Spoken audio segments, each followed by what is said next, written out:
दोस्तों, राजनीति में कई बार दुश्मन से ज्यादा खतरनाक वो साथी साबित होता है जिसे आप खुद अपने घर में जगह देते हैं।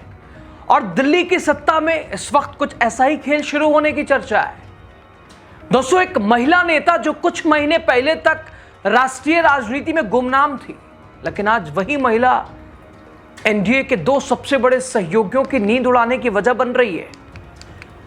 क्या बीजेपी ने ममता बनर्जी को कमजोर करने के चक्कर में एनडीए के अंदर की नई ताकत खड़ी कर दी है?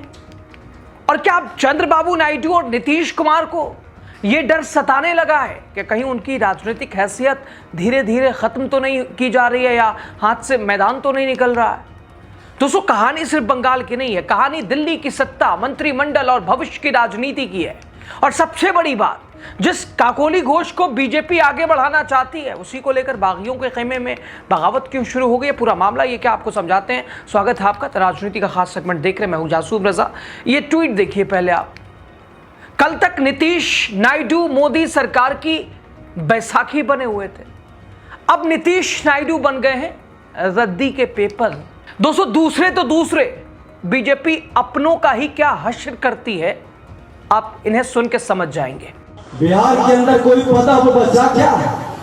सीएम के पद छोड़ के जो विजय सिन्हा इस पद पर नहीं बैठा, और वह पद तो आप लोगों का देन था।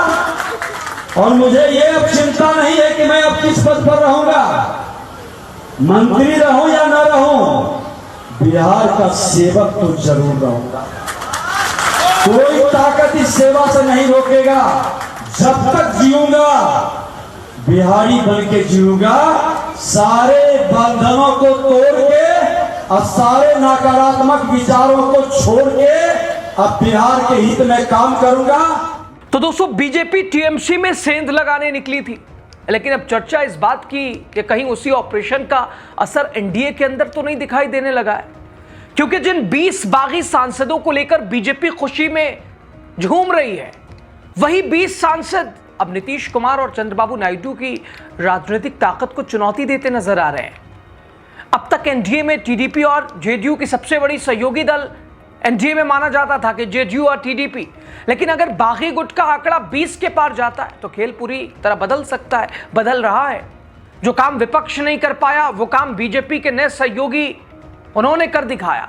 दोस्तों, एक और ट्वीट देखिए। एनडीए में बीजेपी के बाद सबसे बड़ी पार्टी टीडीपी है, जिसके पास 16 एमपी हैं। उसके बाद तीसरे नंबर पे जेडीयू, जिसके पास 12 एमपी हैं। 2024 में जब प्रधानमंत्री नरेंद्र मोदी बने तो कहा गया कि उन्हें चंद्रबाबू नायडू और नीतीश कुमार की बैसाखी के सहारे चलना होगा। एनडीए में टीडीपी और जेडीयू को बड़ा सहयोगी दल माना, हमेशा मोल भाव, ये चाहिए वो चाहिए, सब कुछ माना जाता है। उनके आगे कोई बड़े से बड़ा बीजेपी का झुक के, लेकिन यह खिताब चंद्रबाबू नायडू से अब छिन चुका है। एनडीए में सबसे बड़े दल का खिताब अब एनसीपीआई के पास है, जिसके पास अब टीएमसी के 20 बागी एमपी हैं। इस तरह एनसीपीआई के अध्यक्ष उत्या कुंडू एनडीए में चंद्रबाबू नायडू से बड़े नेता बन चुके हैं। उधर भी बाजी मारी, इधर। दोस्तों, खबर तो यहां तक कि संभावित मंत्रिमंडल विस्तार से पहले बागी गुट ने अपनी कीमत बतानी शुरू कर दी। जो कल तक ये करते थे, अब ये कर रहे हैं।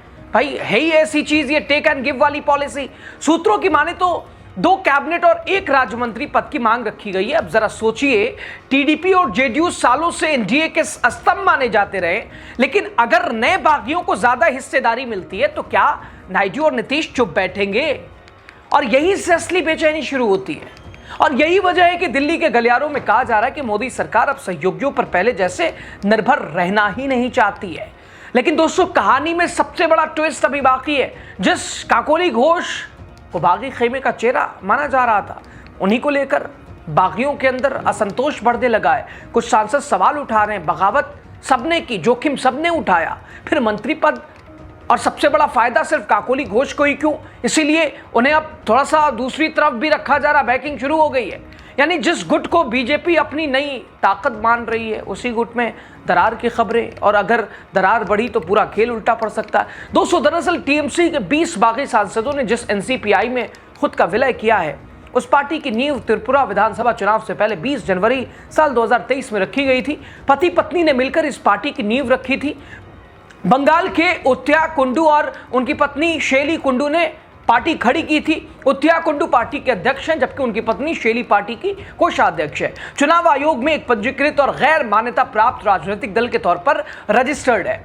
Uttiya Kundu social media platform Instagram पर खुद को बंगाली अखबार जागो बिस्वा के एडिटर बताते हैं। वो खुद को एक सामाजिक कार्यकर्ता भी लिखते हैं। कुंडू सोशल मीडिया पर रील भी बनाते हैं। उनकी पत्नी शैली कुंडू वकील है। जिस पार्टी को दोस्तों त्रिपुरा विधानसभा चुनाव में 2000 वोट भी नहीं मिले थे, अचानक से उस पार्टी की चर्चा पूरे देश में होने लगी है। इस पार्टी के 20 सांसद हो गए। एनसीपीआई लोकसभा ने 5वीं नंबर की पार्टी हो गई है। लोकसभा में सबसे ज्यादा सांसद बीजेपी के पास हैं। दूसरे नंबर पे कांग्रेस है, तीसरे नंबर पे समाजवादी पार्टी, पहले चौथे नंबर पर टीएमसी का नंबर था, लेकिन अब टीएमसी से टूट हो गई। लोकसभा में चौथे नंबर की सबसे बड़ी पार्टी डीएमके हो गई, जबकि 5वीं सबसे बड़ी पार्टी एनसीपीआई।